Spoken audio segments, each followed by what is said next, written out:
Hey guys.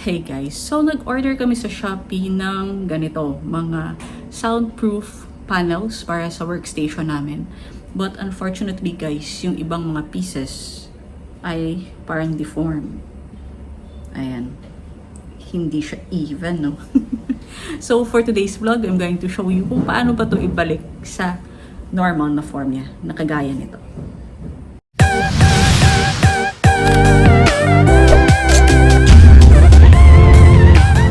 Dalawang bagay lang naman guys yung gagamitin ko. First, etong sprayer, water sprayer. And yung isa is itong hair blow dryer para sa mga pets namin. Pero pwede din naman guys yung mga ordinary na hair dryer. Tingnan natin kung effective siya. Spray.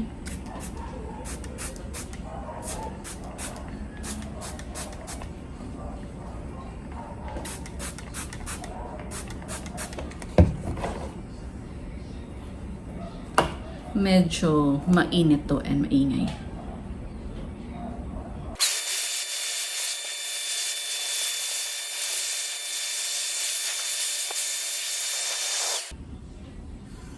Ayan guys, parang bumalik na siya, bumalik na.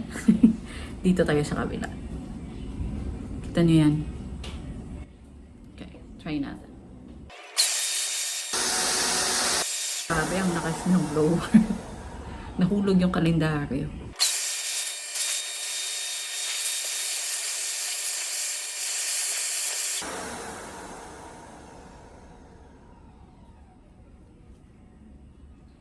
Ayan, medyo kulang pa.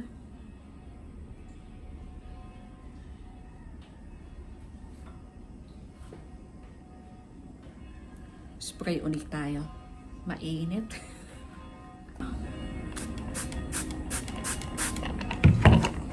And then, on uli natin.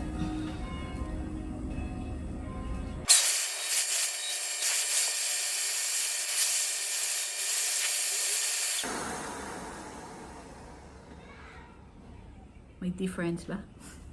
Andito din sa kabila. Diba? Bumalik na sa form. Dating form. So, ito lang guys yung gagamitan. Yung hair blower and sprayer. So, ito guys. Tatlo na naman. 1, 2, 3. Spray. Ito okay.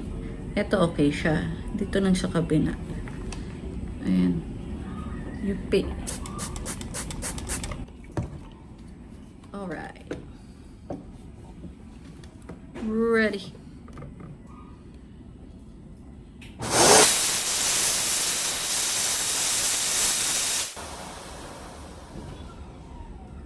So, ayan na guys. Di na yuping-yupi. Balik na siya sa sa dating form niya. So, yan na guys yung gagawin nyo para bumalik yung mga na-deform na soundproof panels. A few moments later.